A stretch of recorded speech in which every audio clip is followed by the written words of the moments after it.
proud of the club because the club was established in 1861 by an imperial decision, and JK have always been kept very close to the ruling house due to this tradition.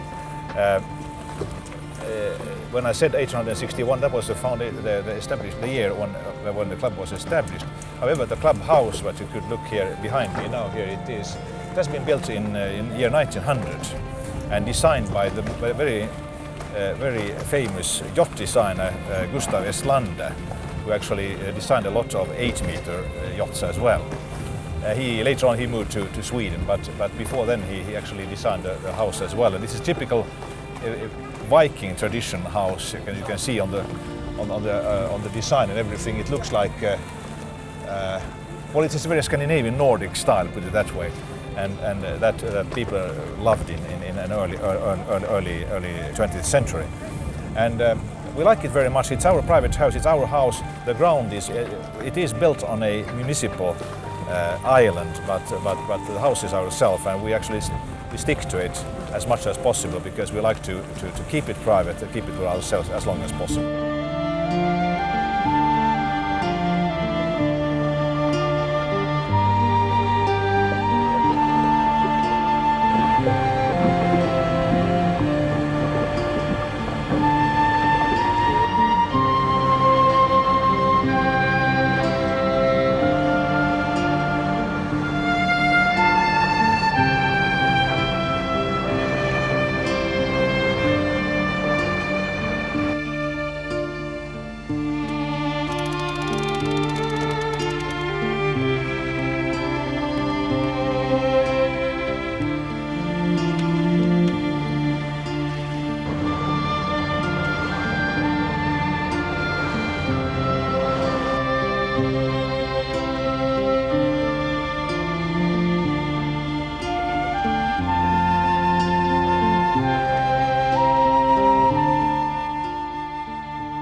There's a beautiful story about the Birgit.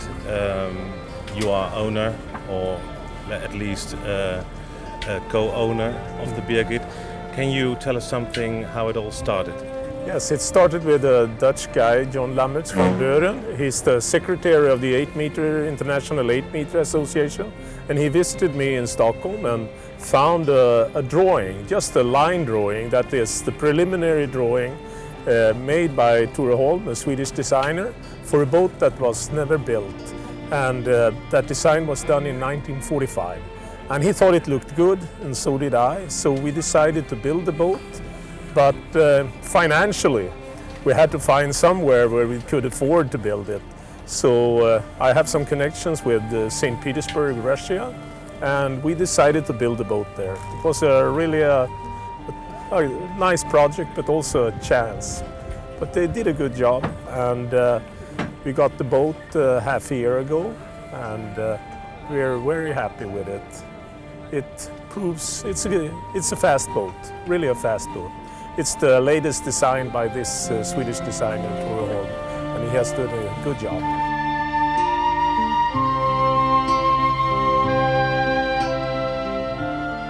She was designed by William Fyfe III, who was arguably one of the greatest naval architects, and following in the traditional footsteps of his forefathers.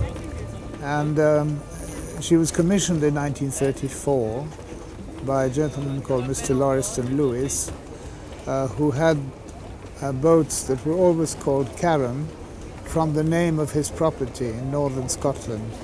And there is a loch Carron and a river Carron where he was. And the boat was sailed a lot in the regattas off Scotland. These people would go from one yachting centre, one sailing club to another, and race and sleep on board and cruise at the same time with their families. Then she was sold to a number of different English people, and then to an American who brought her over to the States and used her to sail along the eastern seaboard. He transformed her a lot. He put a huge deck house and put in a galley and a head and all kinds of facilities for his family. to cruise. He never raced, really.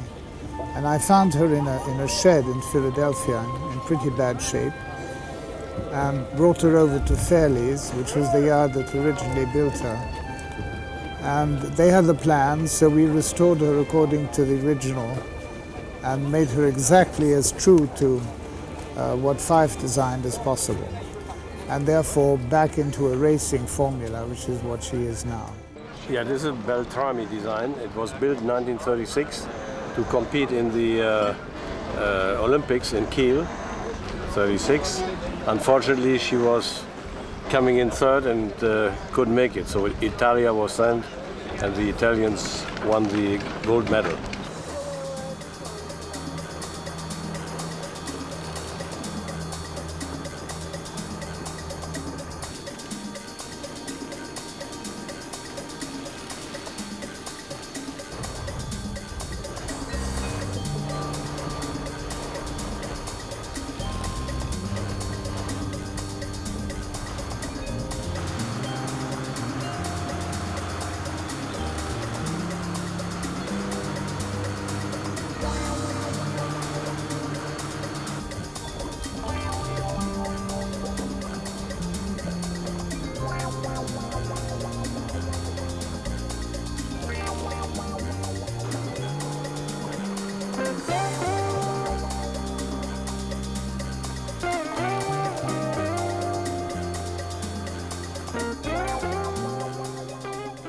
Unfortunately, although I admire the 8-meter class and I'm so appreciative of the way it has contributed to the sport, and as we see with 39 boats here today, only one of those is actually one of my design, or for which I've been responsible.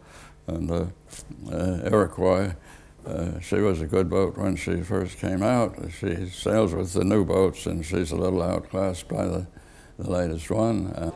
8 meters are identical to a 12 meter. If you simply took them on a photocopier and reduced the design by 70%, it would be very similar to a 12 meter in that the rule is the same, so the length is variable to the sail area, the size of the mast, the water line, so it's a very, very similar boat.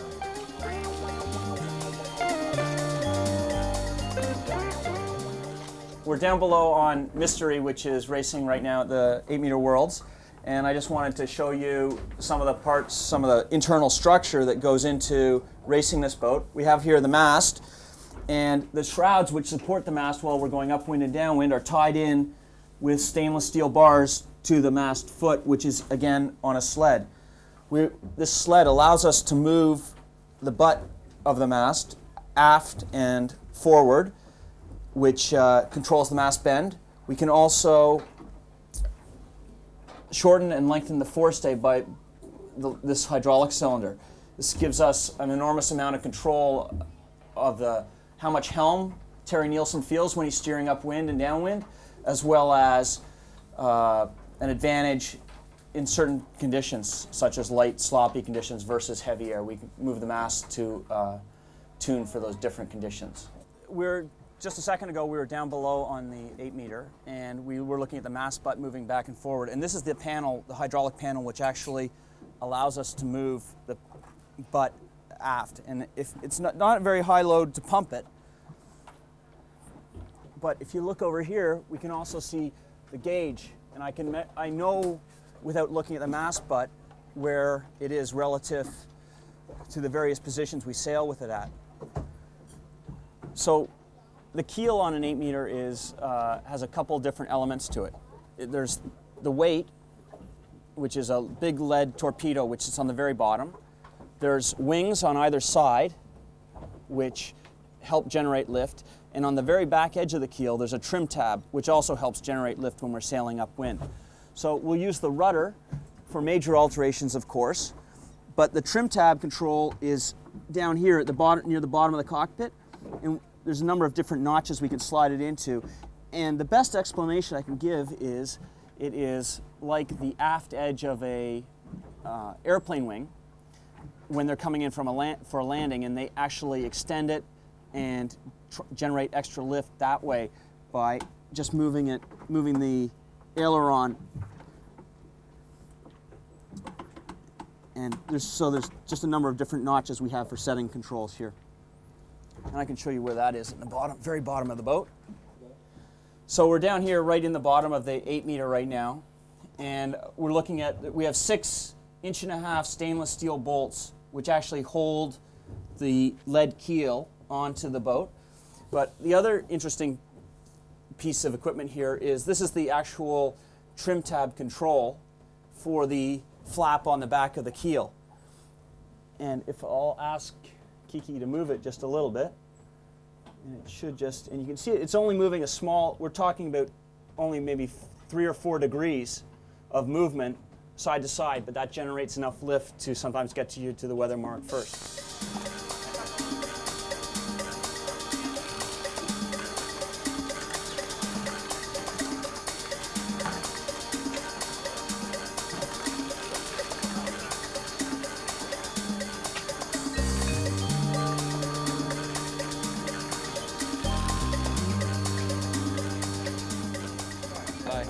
Gotta go work. The 2 units have been given to each boat, and they are using it on the tracks, on the race course. We're giving a lot of, or getting a lot of good feedback from the sailors, and I think it's a nice thing for them and for us to be using the product for the first time in the world. We have functions specially targeted for racing sailors, such as wind shifts and ley lines and starting functions. It tells you the favored side of the start line and so on. But you can also use it just for cruising and if you're navigating in the ocean or somewhere, you can use it as a guidance device. So basically all the functions that the modern GPSs have today is in the watch, but or the unit, but for a racing sailor, we made it so a bit more like a computer, so that the racing sailors will benefit from that as well.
and you're gonna know the truth.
Well, we were coming in on the downwind leg, first downwind, and we did a nice job sailing inside of Gefjon, and we tried hard to be on their wind, and that put us very, very close to the mark when it was time to do our rounding.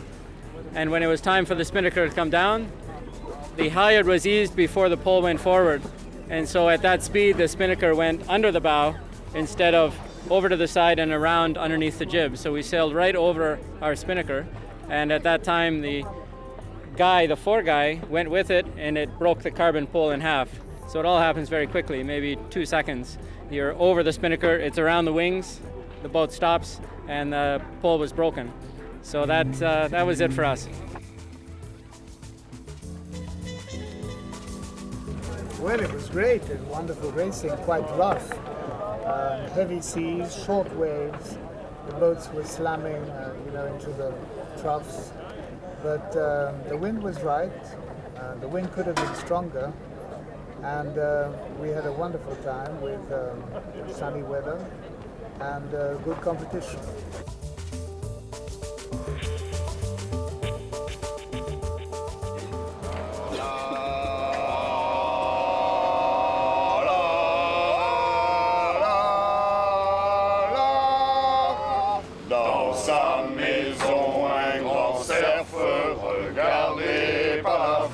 maître, un lapin venir à lui et lui dire ceci. Cerf, cerf, ouvre-moi, ou le chasseur me tuera. Lapin, lapin, entre et viens, me serrer la main. Stop!